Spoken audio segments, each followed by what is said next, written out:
મિત્રો, શું તમે જાણો છો કે સુલેમાન રાજાએ યહૂદી તેમજ બિન યહૂદી લોકોની પ્રતિભાઓનો ઉપયોગ કરીને ઈશ્વરના મંદિરનું બાંધકામ કર્યું?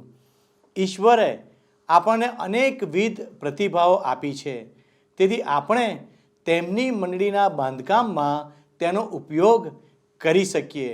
શું હું મારી પ્રતિભાઓનો ઉપયોગ ઈશ્વરની મંડળીના બાંધકામ માટે કરું છું? આજે જ નક્કી કરો.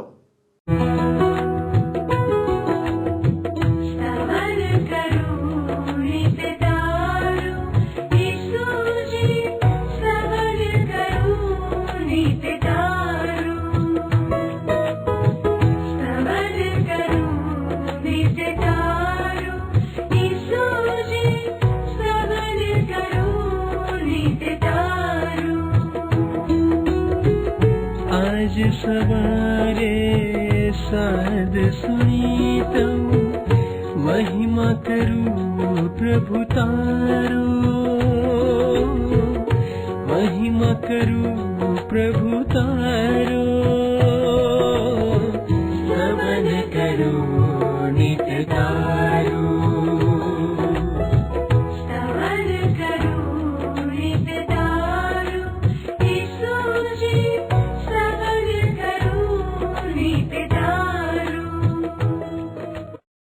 નમસ્કાર મિત્રો, આજના સ્તવન કાર્યક્રમમાં આપનું સ્વાગત છે.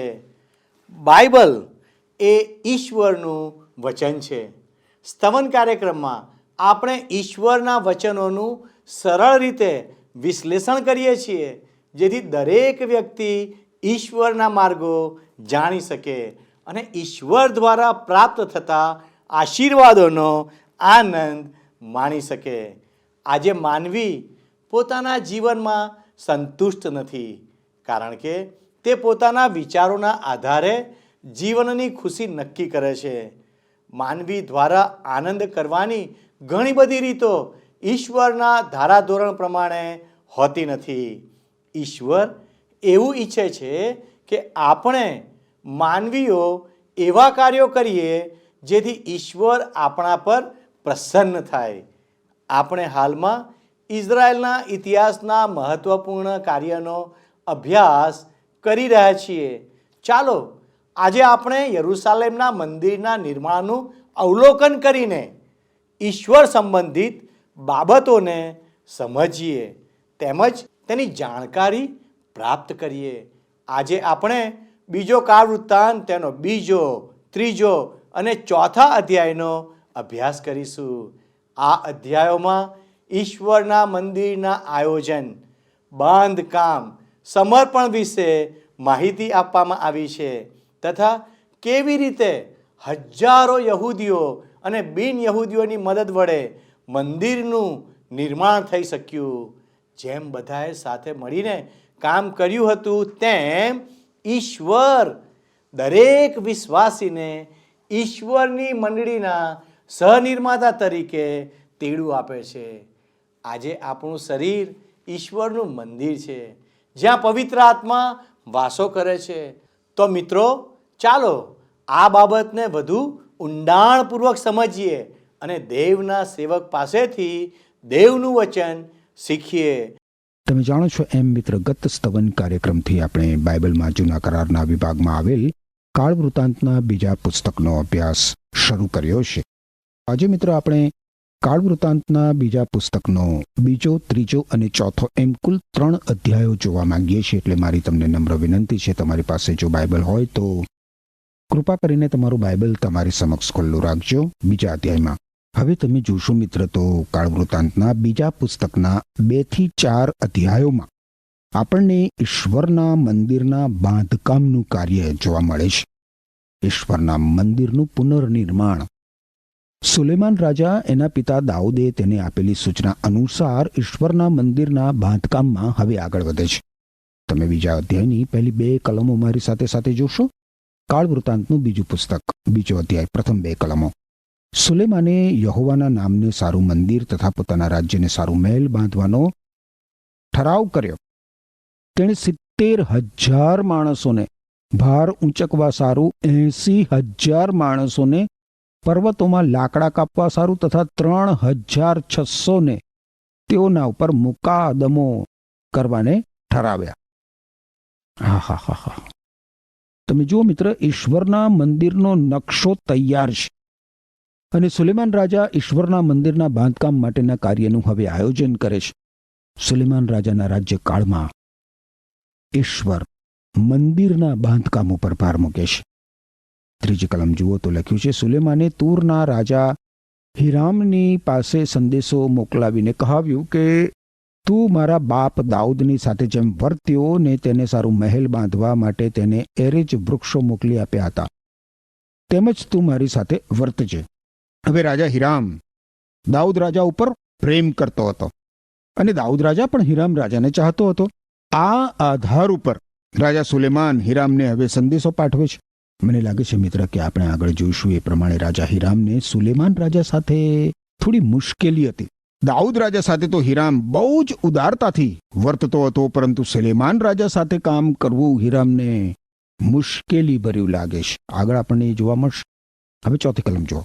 મારા દેવ યહોવાને અર્પણ કરવાને, તેની આગળ ખુશ્બોદાર સુગંધીઓનો ધૂપ બાળવાને, નિત્યની અર્પિત રોટલીને સારું ને સાબ્બાત હોય ચંદ્રદર્શનના દિવસોએ તથા મારા દેવ યહોવાના મુકરર પર્વોએ સવાર તથા સાંજના દહનિયારપણોને સારું, તેમના નામને માટે હું મંદિર બાંધું છું. ઇઝરાયેલને સારું સર્વકાળને માટે વિધિઓ ઠરાવેલા છે. તમે જુઓ મિત્ર, ઇઝરાયેલી પ્રજા માટે આ હંમેશનો ધાર્મિક કાયદો હતો.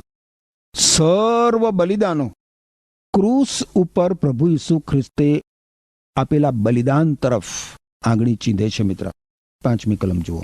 જે મંદિર હું બાંધું છું તે મોટું છે, કેમ કે સર્વદેવો કરતા અમારો દેવ મોટો છે. હવે આજે મિત્ર આપણા જમાનામાં કઈ વસ્તુ કોઈ બાબતને મહાન બનાવે છે? મનુષ્યને કોણ મહાન બનાવે છે? કોઈ રાષ્ટ્રને કોણ મહાન બનાવે છે? ઈસુ ખ્રિસ્તની મંડળીને કોણ મહાન બનાવે છે? અલબત્ત ઈશ્વર, મારા મિત્ર, ઈશ્વર. અને આ હકીકત આપણે ધ્યાનમાં રાખતા હોતા નથી.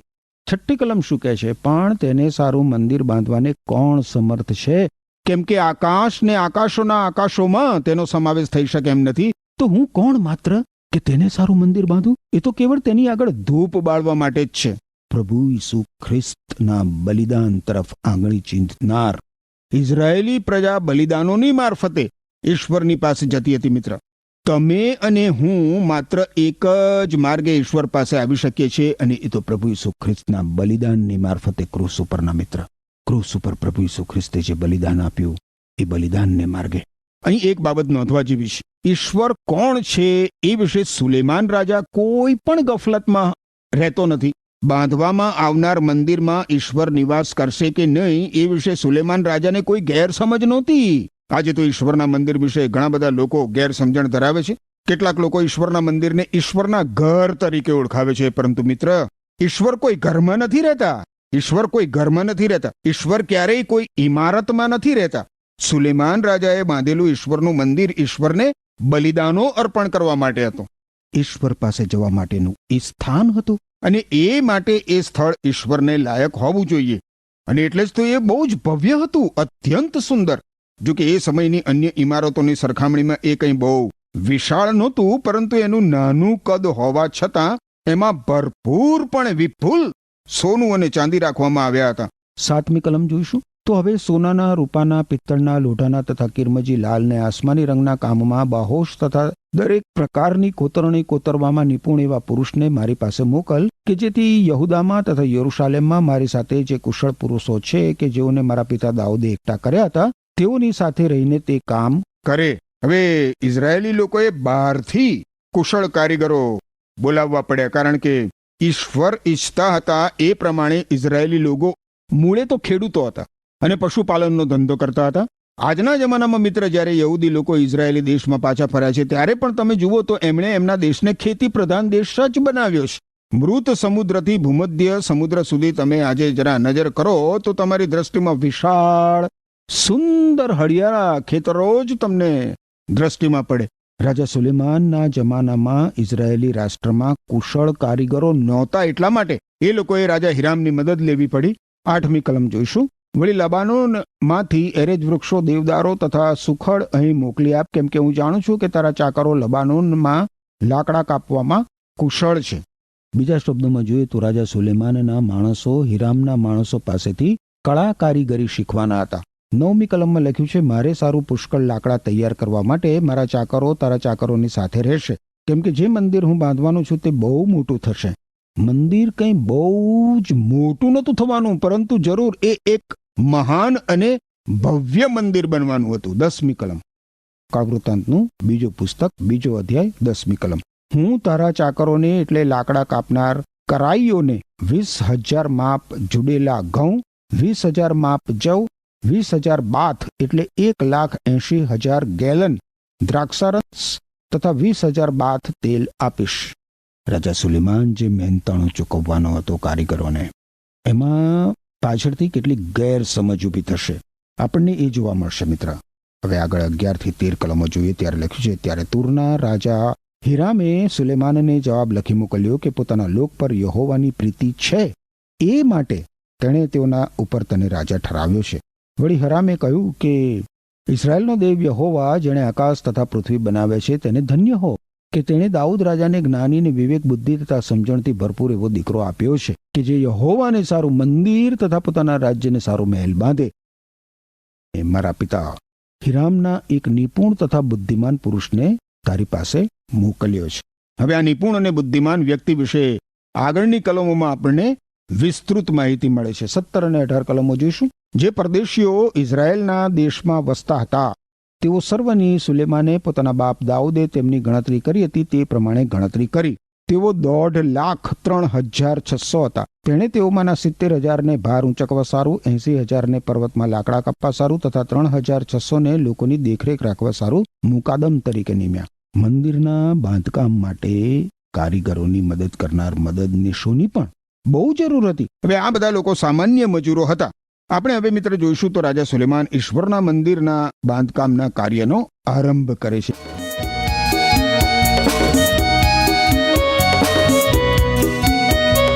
હે યહોવા, હે યહોવા, અમારા પ્રભુ, આખી પૃથ્વીમાં નામ તારું કેવું મહાન છે, સૌથી મહાન, એ સૌથી મહાન. નવો મંડળની ઉપર કરાવ્યો છે તે તારો મહિમા પરંપાર. નવો મંડળની ઉપર કરાવ્યો છે તે તારો મહિમા પરંપાર. હે યહોવા, હે યહોવા, અમારા પ્રભુ, આખી પૃથ્વીમાં નામ તારું કેવું મહાન છે, સૌથી મહાન, એ સૌથી મહાન. નવો મંડળની ઉપર કરાવ્યો છે તે તારો મહિમા પરંપાર. નવો મંડળની ઉપર કરાવ્યો છે તે તારો મહિમા પરંપાર.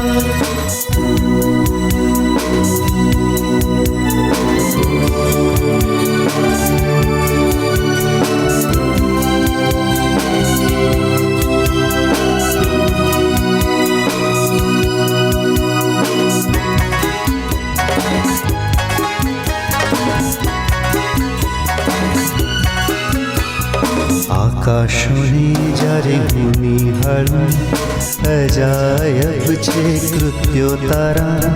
ચંદ્ર અને તારા તેમની જગ્યા પર તે ઠરાવ્યા છે. આકાશોને જ્યારે હું નિહાળું, અજાયબ છે કૃત્યો તારા. ચંદ્ર અને તારા તેમની જગ્યા પર તે ઠરાવ્યા છે. આ માનવી તે શું છે કે તેનું સ્મરણ તું કરે? આ મનુષ્ય પુત્ર શું છે કે તેની ખબર તું લે?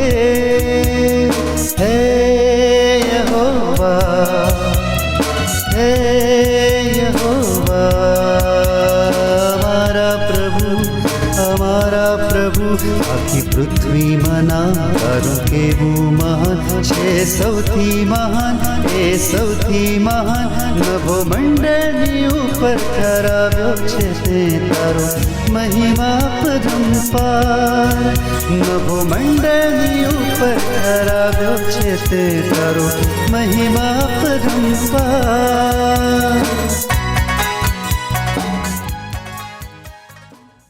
કાળ વૃત્તાંતનું બીજું પુસ્તક 3 અધ્યાય 1 કલમ. ત્યાર પછી સુલેમાન યરુશાલેમમાં મોરિયા પર્વત કે જ્યાં યહોવાએ તેના પિતા દાઉદને દર્શન દીધું હતું તેની ઉપર જે જગા દાઉદે યબુસી ઓર્નાનની ખડીની માં તૈયાર કરી હતી ત્યાં યહોવાનું મંદિર બાંધવા લાગ્યો. તમે જુઓ મિત્ર, ઓર્નાનની આ ખડી એ સ્થળ છે જ્યાં સદીઓ અગાઉ ઇબ્રાહીમને એના પુત્ર ઈસાકનું બલિદાન આપવાની ઈશ્વરે આજ્ઞા કરી હતી. અને એ પછી તમે જુઓ મિત્ર તો યરુશાલેમ શહેરની બહાર મોરિયા પર્વતના એ જ શિખર ઉપર ગલગથ્થા નામની ટેકરી છે જ્યાં પ્રભુ ઈસુ ખ્રિસ્તે આપણે માટે ક્રૂસ ઉપર પોતાનું બલિદાન આપ્યું. રાજા દાઉદે જમીનનો આ ટુકડો ઓર્નાન નામના માણસ પાસેથી ખરીદી લીધો હતો. આજે પણ મિત્ર એ સ્થળ મંદિર વિસ્તાર તરીકે ઓળખાય છે. હવે મિત્ર આપણે બાંધકામના ધંધામાં તો છીએ નહીં, એટલે મંદિરના નકશા વિશે અને બાંધકામ માટેની ચીજ વસ્તુઓ વિશે આપણને ખાસ કંઈ રસ પડશે નહીં. એટલે આપણે 3 અધ્યાયમાંથી કેટલીક રસિક બાબતો ઉપર ધ્યાન કેન્દ્રિત કરીશું જે બીજે ક્યાંય દર્શાવવામાં આવી નથી. 3 કલમ જુઓ 3 અધ્યાયની. હવે દેવનું મંદિર બાંધવા માટે સુલેમાને આ પ્રમાણે પાયા નાખ્યા. તેની લંબાઈ 60 હાથ તથા પહોળાઈ 20 હાથ હતી. આ તમે જુઓ મિત્ર, મંદિર તો એ મુલાકાત મંડપ કરતા બમણું વિશાળ હતું, જેનું 60 ગુણ્યા 20 હાથનું ક્ષેત્રફળ હતું. હવે જો આનું રૂપાંતર આપણે ફૂટમાં કરીએ તો 90 ગુણ્યા 30 ફૂટનું ક્ષેત્રફળ થાય. આ માપ મંદિર માટેનું માપ છે. જો કે એની આસપાસ બીજી ઘણી બધી ઇમારતો પણ બાંધવાની હતી. બધી જ ઇમારતો બંધાઈ ગયા બાદ આખું સ્થળ બહુ જ ભવ્ય લાગતું હતું, પરંતુ મૂળ મંદિરનું માપ મુલાકાત મંડપ કરતા બમણું હતું. હવે મિત્ર, હું તમારું ધ્યાન કેટલીક ચોક્કસ બાબતો તરફ દોરવા માંગુ છું, જેમાંની કેટલીક બાબતો આપણે જોઈ ગયા છીએ અને બાકીની હજી જોઈ નથી. 13મી કલમ જુઓ, કાળ વૃત્તાંતનું બીજું પુસ્તક 3 અધ્યાય એની 13મી કલમ. ત્યાં લખ્યું છે, આ પ્રમાણે કરુબોની પાંખો 20 હાથ ફેલાયેલી હતી. તેઓ પોતાના પગો ઉપર ઉભા રહેલા અને તેઓના મુખ અંદરની બાજુએ હતા. હવે આ કરુબો એ ઈશ્વરના દયાસન તરફ નજર કરતા હતા. તમને મિત્ર કદાચ યાદ હશે કે ઈશ્વરે જ્યારે મુલાકાત મંડપ બાંધવાની આજ્ઞા મૂસાને કરી હતી ત્યારે કરુબોનું માપ ઈશ્વરે મૂસાને આપ્યું નહોતું. કરુબો તો ઈશ્વરના દેવત્વનું સૂચન કરે છે અને ઈશ્વરનું દેવત્વ માપી શકાય નહીં, પરંતુ અહીંયા મંદિરમાં કરુબોનું માપ આપવામાં આવ્યું છે. આ કરુબો મુલાકાત મંડપના કરુબો કરતા ઘણા બધા વિશાળ હતા. અહીં મિત્ર આપણે જોઈએ છીએ તો લોકોની આંતર સૂજ છે, જે આત્મિક આંતર સૂજ એ ઝાંખી થઈ ગઈ છે, કારણ કે એ લોકો માપી ન શકાય એવા ઈશ્વરના દેવત્વનું માપ કાઢવાનો પ્રયત્ન કરે છે. ઈશ્વર અહીંયા મંદિરમાંના પડદા ઉપર અને એ પડદા પરના સૌંદર્ય ઉપર વિશેષ ભાર મૂકે છે. જુઓ 14મી કલમ જોશો. 14મી કલમ. તેણે નીલા, જાંબુઆ, કિરમજી તથા ઝીણા શણનો પડદો બનાવ્યો અને તેના ઉપર તેણે કરુબો પાડ્યા. મંદિરમાંનો પડદો એ તો પ્રભુ ઈસુ ખ્રિસ્તના મનુષ્યત્વનું સૂચન કરે છે. મિત્ર, ઈશ્વર આપણું ધ્યાન એ તરફ ખાસ દોરે છે. જ્યારે પ્રભુ ઈસુ ખ્રિસ્ત ક્રૂસ ઉપર બલિદાન થયા ત્યારે મંદિરનો પડદો 2 ભાગમાં ચિરાઈ ગયો હતો, કારણ કે મંદિરમાંનો પડદો પ્રભુ ઈસુ ખ્રિસ્તના મનુષ્યત્વનું પ્રતિનિધિત્વ કરતો હતો. હવે મંદિરનો પડદો ચિરાઈ ગયો એ બાબત સૂચવે છે કે ઈશ્વરની હજુરમાં આપણા માટે પ્રભુ ઈસુ ખ્રિસ્તના બલિદાનની મારફતે એક નવો અને જીવંત માર્ગ ખુલી ગયો છે અને હવે અન્ય કોઈ જ બલિદાનોની જરૂર રહેતી નથી. અહીં મિત્ર કાળ વૃત્તાંતના પુસ્તકમાં ઈશ્વર આપણું ધ્યાન મંદિરમાંના પડદાના સૌંદર્ય તરફ ખેંચે છે. ઈશ્વર જાણે કેવું કહે છે, આ મારો પ્રિય પુત્ર છે જેના પર હું પ્રસન્ન છું. હવે મિત્ર આપણે મંદિરના સ્તંભ પ્રત્યે પણ ધ્યાન આપીશું. 15મી કલમ જોઈશું. વળી તેણે મંદિર આગળ 35 હાથ ઊંચા 2 સ્તંભ બનાવ્યા. દરેકની ટોચે જે કળશ હતો તે 5 હાથ ઊંચો હતો. આનો અર્થ એ થયો મિત્ર કે આ સ્તંભો બહુ જ ઊંચા હતા. ઇમારતનું કદ જોતા આ સ્તંભોની ઊંચાઈ અસામાન્ય હતી. આ સ્તંભો સામર્થ્ય અને સૌંદર્યનું સૂચન કરે છે. હવે વર્તમાન સમયનો માનવી તો એવું માને છે કે એણે તાકાત અને સૌંદર્ય જાતે પ્રાપ્ત કરી લીધા છે. આપણે મિત્ર આપણા સામર્થ્યની ઘણી બધી વાતો કરીએ છીએ, એમ છતાં માનવ સમાજમાં કાયદો અને વ્યવસ્થા જાળવવામાં આપણે કેટલા બધા નાકામયાબ રહીએ છીએ. ખેર, હવે આપણે 4થા અધ્યાયની 12મી કલમ જોઈએ.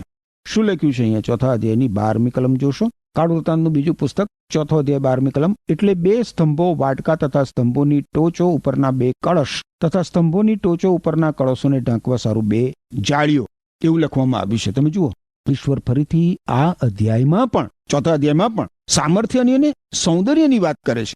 અને આ બાબત તરફ ઈશ્વર આપણું ખાસ ધ્યાન ખેંચે છે. ખેર, આપણે હવે 3જા અધ્યાયની 16મી કલમ જોઈએ. કાળવૃતાંતનું બીજું પુસ્તક 3જો અધ્યાય 16મી કલમ. તેણે સાંકળો બનાવીને તેમને સ્તંભોના કળશો પર નાખી. તેણે 100 દાડમો બનાવ્યા અને તેમને સાંકળો પર લટકાવ્યા. ઈશ્વર અહીં આ સાંકળોનો ઉલ્લેખ કરે છે. અને આ સાંકળો તો મિત્ર ઇઝરાયેલી પ્રજાની એકતા દર્શાવે છે. ઇઝરાયેલી પ્રજાની એકતા, ઇઝરાયેલી પ્રજાના 12 કુળોમાંની પ્રત્યેક વ્યક્તિની એકબીજા સાથે જે એકતા હતી એનું આ સાંકળો સૂચન કરે છે. ઈશ્વરને સંપૂર્ણ એકતામાં રસ છે મિત્ર. આજે ઈશ્વરના લોકો આ બાબત પ્રત્યે કેટલું બધું દુર્લક્ષ સેવે છે. ઈશ્વરના લોકો આજે તો નાના નાના હજારો જૂથોમાં વહેંચાઈ ગયા છે.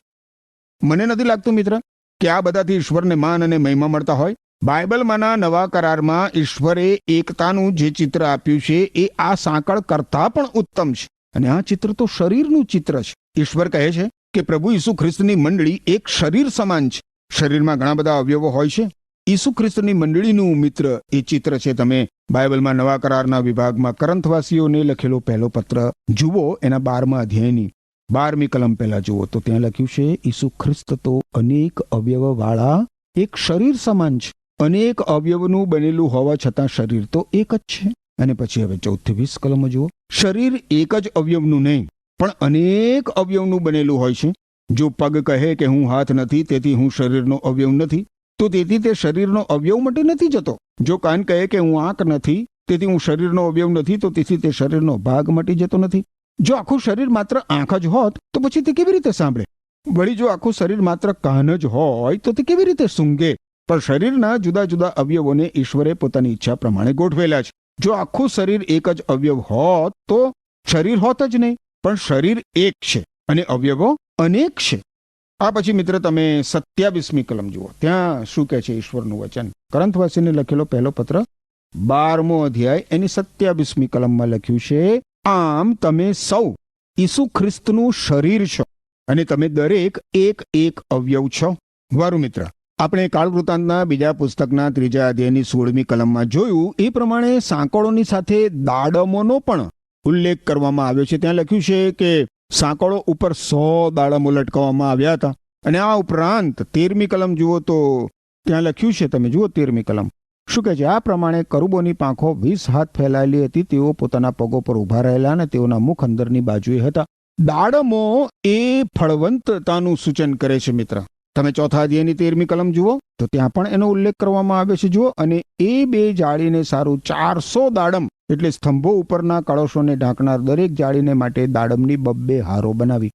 આ દાડમો એ તો ફળવંતતાનું સૂચન કરે છે અને અહીં એના ઉપર ભાર મૂકવામાં આવ્યો છે. હવે તમે જુઓ મિત્ર, તો મંદિરમાંનો પડદો નીલા, જાંબુડા અને કિરમજી રંગનો હતો અને એ ઝીણા શણનો હતો. નીલો રંગ ઉપર આકાશનો રંગ છે, જાંબુડો રંગ રાજવંશી રંગ છે અને કિરમજી રંગ એ પ્રભુ ઈસુ ખ્રિસ્તના પવિત્ર રક્ત દ્વારા થતા માણસના ઉદ્ધારનું સૂચન કરે છે. માણસના એના દુષ્કર્મોના બંધનોમાંથી, એના પાપોની શિક્ષામાંથી ઉદ્ધારનું સૂચન. અને સફેદ રંગ એ પવિત્ર જીવનનું સૂચન કરે છે. આ બધું મિત્ર ઈશ્વરના દ્રષ્ટિબિંદુથી બહુ જ મહત્વનું છે. કાળવૃતાંતના બીજા પુસ્તકના 4થા અધ્યાયમાં મંદિરમાં મૂકવામાં આવનાર જુદી જુદી સાધન સામગ્રીઓની યાદી આપવામાં આવી છે. પિત્તળની વેદી, મોટો હોજ, નાના નાના 10 હોજ, દિવ્યો, મેજ વગેરે વગેરે. અને એ પછી દેગડા, પાવડા અને તપેલા. પિત્તળની વેદી મુલાકાત મંડપમાં હતી એના કરતા અહીં મંદિરમાં 4 ગણી મોટી હતી મિત્ર. મંદિરમાં વધારાના હોજ પણ મૂકવામાં આવ્યા હતા. મંદિરમાં કરવામાં આવેલા વધારાથી મિત્ર પ્રભુ ઈસુ ખ્રિસ્ત તરફ આંગળી ચીંધનાર મુલાકાત મંડપની સાદગીની જાણે કે બાદબાકી થઈ જાય છે. પ્રભુ ઈસુ ખ્રિસ્તના વ્યક્તિત્વ અને પ્રભુ ઈસુ ખ્રિસ્તના કાર્યની સમજણ આપવા માટે બાઇબલમાંના નવા કરારના વિભાગમાં તમે હિબ્રુઓનો પત્ર જુઓ તો ત્યાં ઈશ્વરના મંદિરનું ઉદાહરણ આપવામાં આવ્યું છે. ખેર મિત્ર, આજે આપણો અભ્યાસ અહીં સમાપ્ત થાય છે. ફરી મળીએ ત્યારે આપણે સ્તવન કાર્યક્રમમાં કાળ વૃત્તાંતના બીજા પુસ્તકનો 5મો અને 6ઠ્ઠો એ 2 અધ્યાય જોવાના છીએ. એટલે મારી તમને નમ્ર વિનંતી છે કે તમારી પાસે જો બાઇબલ હોય તો કૃપા કરીને કાળ વૃત્તાંતનું બીજું પુસ્તક 5મો અને 6ઠ્ઠો એ બંને અધ્યાયો તમે વાંચી રાખજો. ઈશ્વર તમને આશીષ આપો. આમેન. પ્રિય મિત્રો, આજે આપણે એ શીખ્યા કે ઈશ્વરે મંદિર બાંધવા માટે સુલેમાનને પસંદ કર્યો, કારણ કે તે શાંતિપ્રિય માણસ હતો. સુલેમાને સૌથી મજબૂત લાકડાની શોધ કરી કે તે દરેક માટે મજબૂત આશ્રય બની શકે. આજે ઈશ્વરની મંડળી બાંધવા માટે વિશ્વાસીઓએ શાંતિનું મજબૂત આશ્રય બનવાનું છે. પ્રભુ ઈસુ સાચું મંદિર છે અને તેઓ શાંતિ પ્રદાન કરે છે જે સર્વ સમજશક્તિથી પર છે. ઈસુનું મંદિર આપણને શાંતિ આપે છે. સુલેમાન રાજાએ સ્વીકાર્યું કે તે ઈશ્વરનું મંદિર બાંધવાને સમર્થ નથી, તે ફક્ત પ્રાર્થના કરવાને લાયક છે. આજે ઈશ્વરની મંડળીનું બાંધકામ પણ નમ્ર સેવા અને પ્રાર્થના દ્વારા થઈ શકે છે. નમ્રતાપૂર્વક ઈશ્વરની સેવા અને આરાધના કરો. મંદિર માટે જરૂરી સામગ્રીના નિર્માણ અને પરિવહન માટે યહૂદીઓ અને બિન યહૂદીઓએ સાથે મળીને કામ કર્યું. તેમજ ઈશ્વરની મંડળી પવિત્ર આત્મા દ્વારા સંચાલિત વિશ્વાસીઓના સંયુક્ત પ્રયાસો દ્વારા બાંધવી જોઈએ. ઈશ્વરની મંડળી બાંધવા માટે ઈશ્વરે તમને જે આપ્યું છે તેમાંથી ઉદારતાથી આપો. એટલે કે તમારી પાસે જે કંઈ છે તે ખુશીથી આપો. સુલેમાન રાજાએ હજારો યહૂદીઓ અને બિન યહૂદીઓની ભરતી કરીને મંદિરના નિર્માણ માટે તેમની વિશેષ પ્રતિભાનો ઉપયોગ કરીને સાથે મળીને કામ કર્યું. તેમના ઉદાહરણ દ્વારા ઈશ્વર જણાવે છે કે તેમની મંડળી દરેક વ્યક્તિ સાથે તેમની પ્રતિભાનો ઉપયોગ કરીને બનાવવામાં આવી છે. મિત્રો, મને ખાતરી છે કે આજનો અભ્યાસ આપને ખૂબ ગમ્યો હશે, કેમ કે આજના અભ્યાસ મારફતે તમે સમજી શક્યા હશો કે ઈશ્વરે તમને કયું તાલંત આપ્યું છે જે તમે ઈશ્વરની મંડળીના બાંધકામમાં ઉપયોગ કરી શકો. ખરું ને? તો મિત્રો, અમારો સંપર્ક કરીને અમને તે જણાવી શકો છો. ઈશ્વર તમને આજનો આશીર્વાદ આપશે. વહાલા દર્શક મિત્રો, આવો કાર્યક્રમના અંતમાં પ્રાર્થના કરીએ. વહાલા પ્રભુજી, અમે પ્રાર્થના કરીએ છીએ, તમે જે તાલંત અમને આપ્યું છે તે તાલંત તમારી સેવાને માટે વાપરવા અમને મદદ કરો. પવિત્ર પ્રભુ, ઉદારતાથી તમારી સેવા કરવા અમને મદદ કરો. અમે તમારા હાથોમાં સોંપીએ છીએ. અમારી વિનંતી ઈસુના નામમાં માગીએ છીએ. આમેન. વહાલા દર્શક મિત્રો, ઈશ્વર આપને આશીષ આપો. આમેન.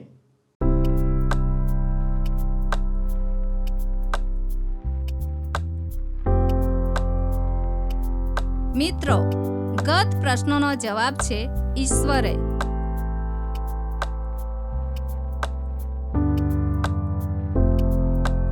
આજનો પ્રશ્ન છે, સુલેમાન રાજાએ કુશળ કારીગરો માટે કોની મદદ લીધી?